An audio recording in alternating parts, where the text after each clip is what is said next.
morning, everyone. So, can you hear me well? Yes, we can. Yes, of course. All right. Sorry for the inconvenience caused yesterday. I found out that most of you didn't heard what I said, so that's why we planned this meeting to cover you guys. So, let's start our meeting and let's first learn the world of birds and what are they. Birds are the second most successful animal group of the earth after mammals, and they are also the second dominant bird animal group of the world too. They are one of the most beautiful creatures in the world. They have evolved for 150 million years, and the drastic evolution make them one of the most complex organisms in the planet Earth too.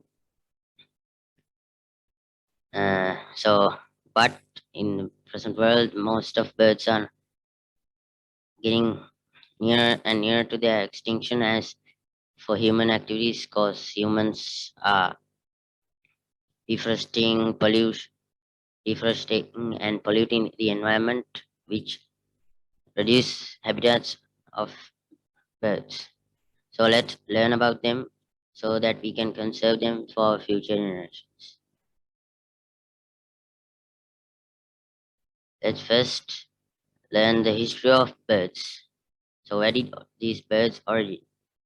The origin of birds runs for millions of years. The first ancestor of birds lived 150 million years ago in the Jurassic period. This true bird is known as the Archaeopteryx. It was thought that this bird, evolved from a small dinosaur, a raptor dinosaur known as Deinonychus. Raptors mean predatory dinosaurs. Archaeopteryx looks more like uh, a feathered dinosaur rather than a modern bird, and it didn't also had strong flight muscles, so it couldn't fly very well either. It only could glide between trees.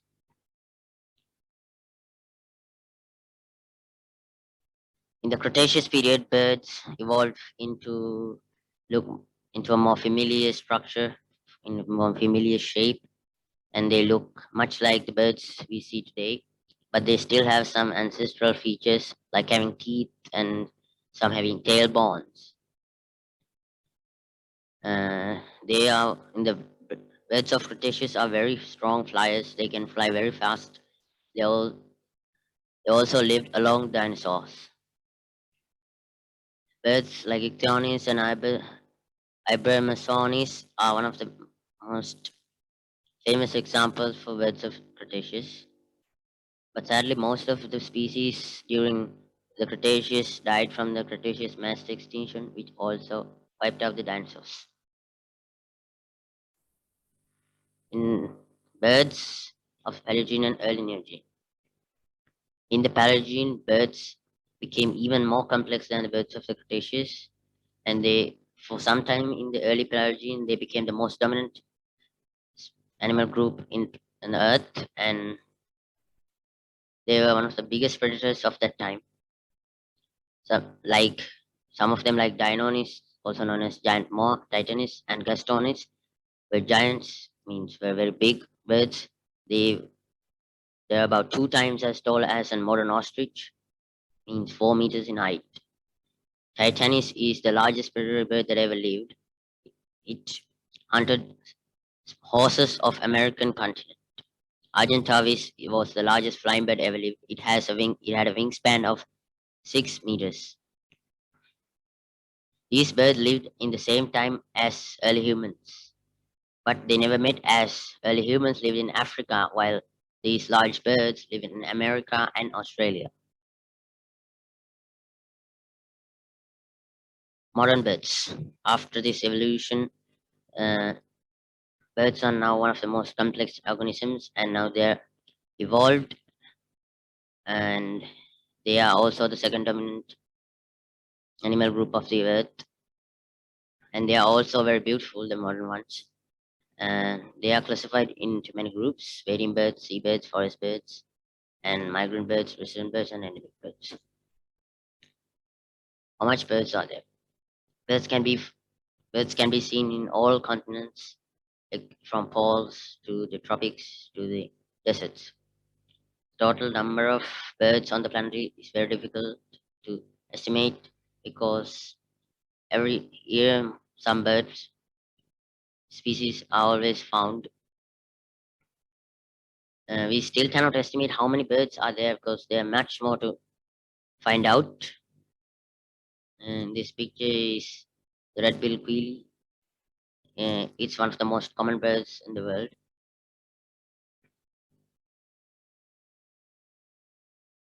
So let's see the structure of modern birds.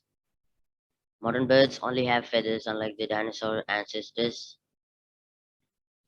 and they also have a vertebral column. That's why they are also known as vertebrates.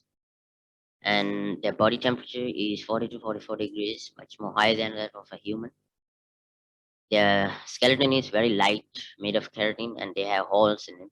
It's an adaptation for flight because having a heavy skeleton is very hard. Is a very big obstacle to take the flight on. They don't have teeth. Modern birds don't have teeth, so they can't chew. That's why some birds use stones so they can so that stones can grind food on inside their stomach. Feathers are also made of keratin. The nails are also made of keratin.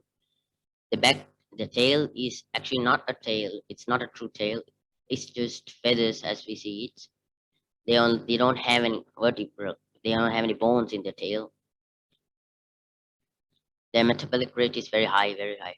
That's why we see they are very active creatures.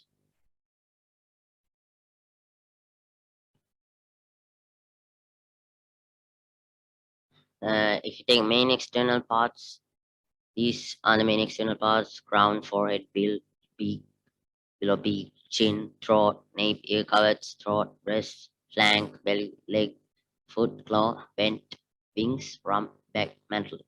These are most these parts are mostly important to identify birds rather than studying them, because in different birds these parts are very different. Let's take bird groups. Birds in modern world are categorized into groups because to make it easy for identification and learn. There are more than 200 bird families, and there are also 30 orders, which are larger groups. Mm, Most common way of categorizing is by their habitat as water birds and as forest birds. They can also be categorized according to their residency in a particular country as endemic, resident, and migrant birds. So let's see water birds. Water birds are birds that always live, feed, and breed around water bodies.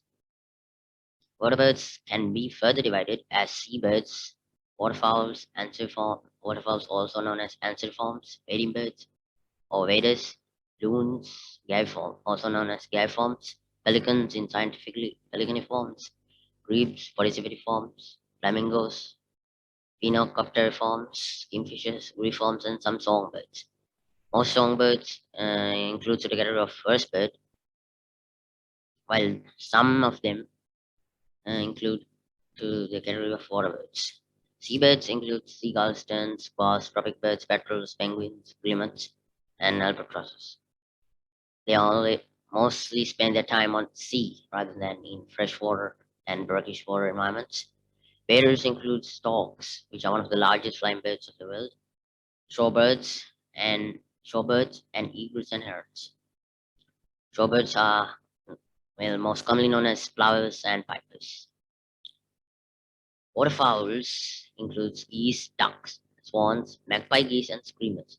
Screamers are still not known what they're related to more, because some people think that they are more related to galliforms, means game fowls, and some say they are more related to waterfowls.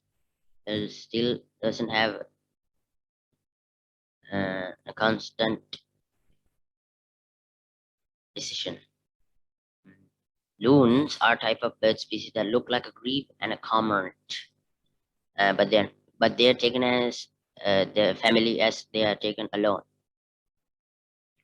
Grebes are a type of water bird that looks more like a duck, but they're not ducks. They are more related to flamingos.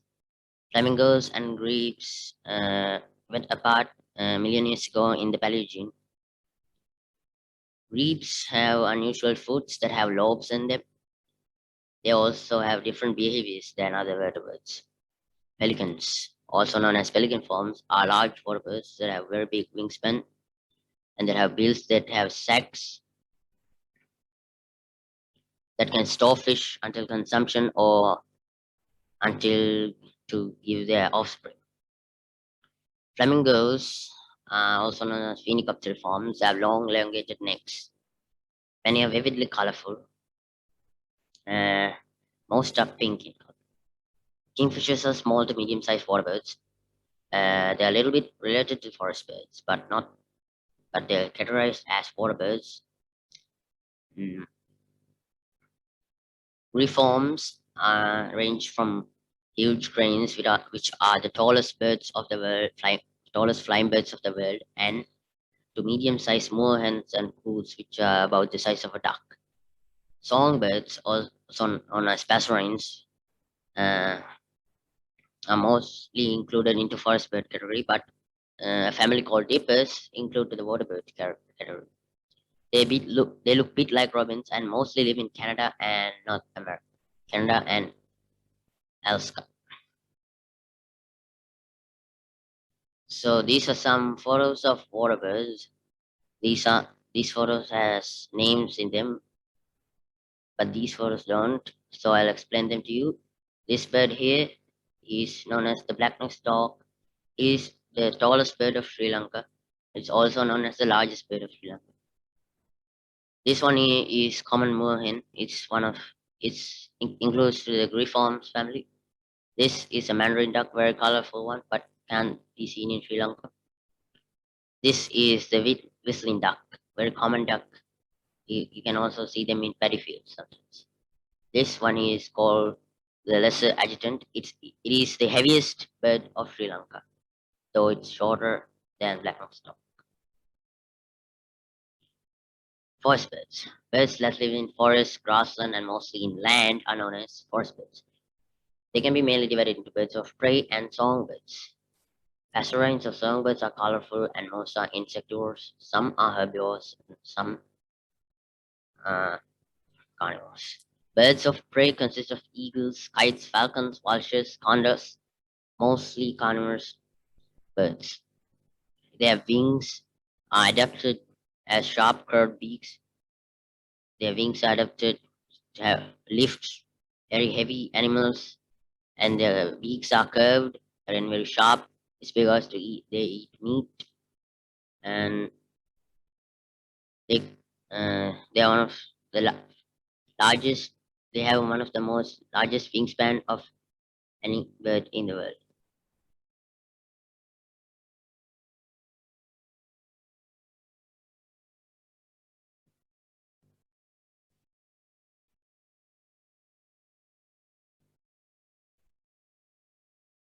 These are some photos of forest birds.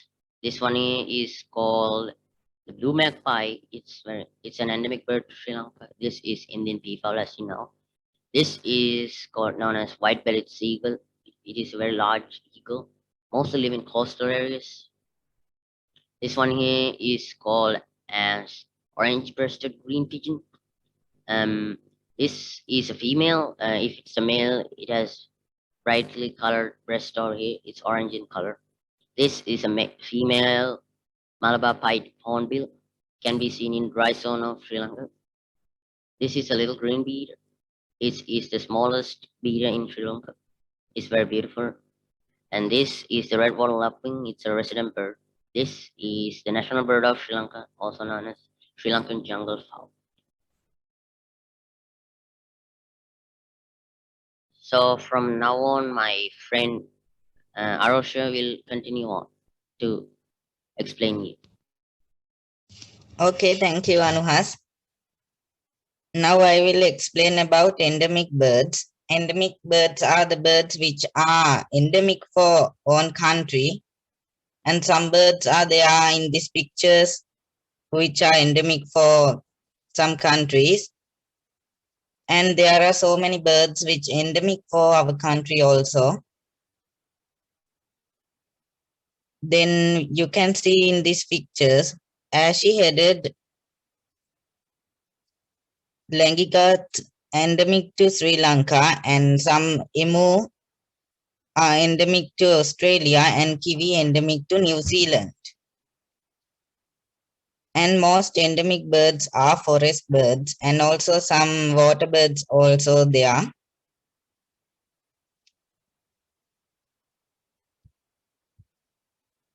Can you put the next slide? These are resident birds. Resident birds are the birds that are resident to a particular country but also can be seen in other countries too. They are not migrate. They breed in the countries that they live in. Some pictures of these birds are given. Then migrate birds. We'll talk about migrate birds.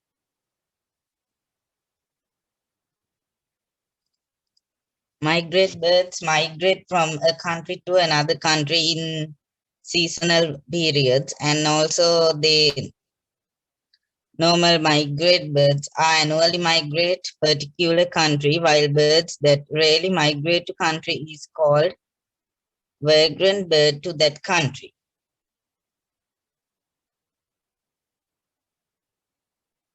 Some birds can be migrate from countries to another countries in periods and off seasons also. Next slide.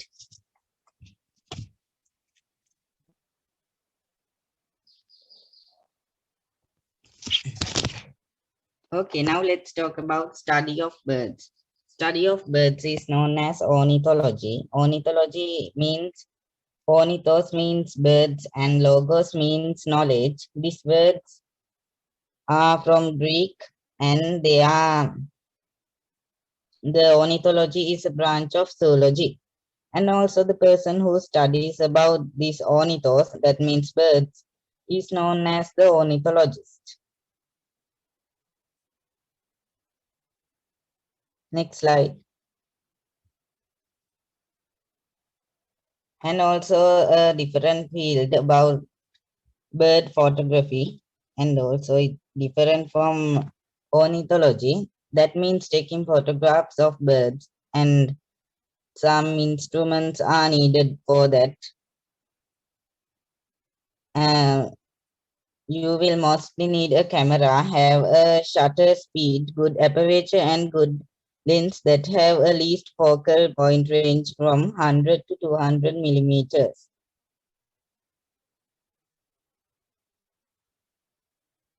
Also, bird photography also very important when studying about ornithology. Next slide.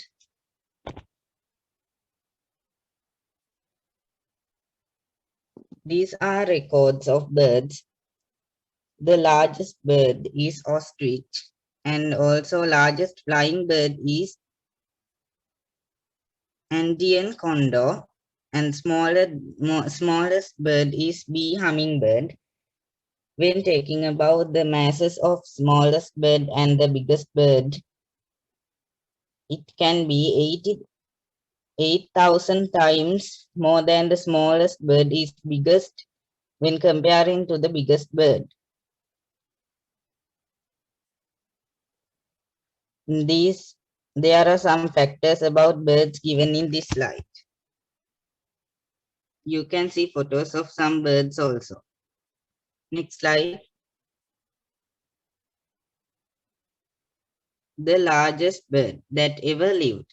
There are three possible ways to measure the largest bird: the heaviest, tallest, and or longest wingspan. However, whatever way to choose, the records are all held by extinct species.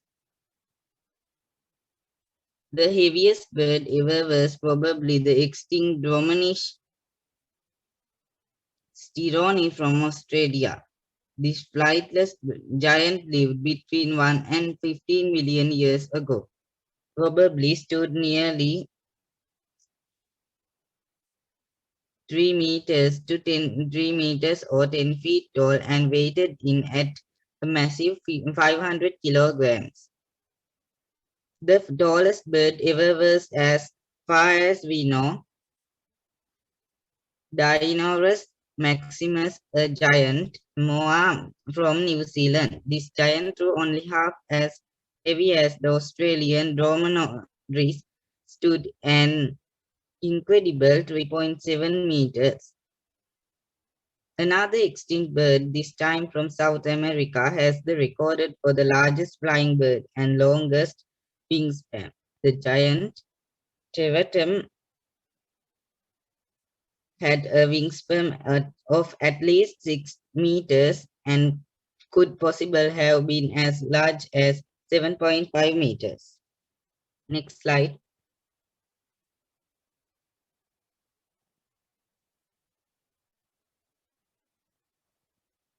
That is living now, as with insects, spiders, lizards, and amphibians, living species are all smaller than their extinct ancestors. However, they are still pretty impressive.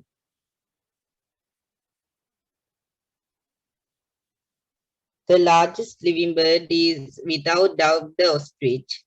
And also now this ostrich can see in our zoos and some bird.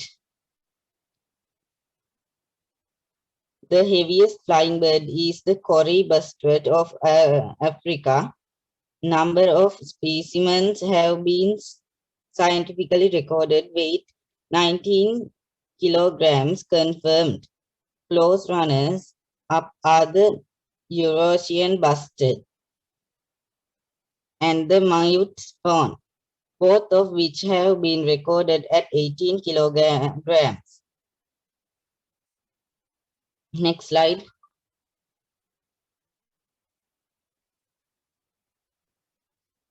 The smallest bird. The smallest bird in the world generally agreed to be the bee hummingbird from Cuba, which weighs a more 1.6 grams or 0.0560. Another major contender for the smallest bird is the little wood star, Ancestral bombers from South America. Next slide.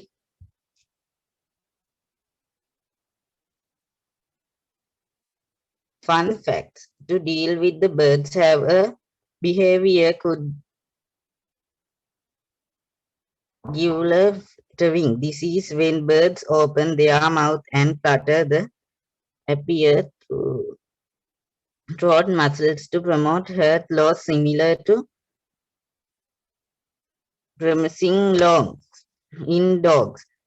Okay, now Anuhas, please present your one again.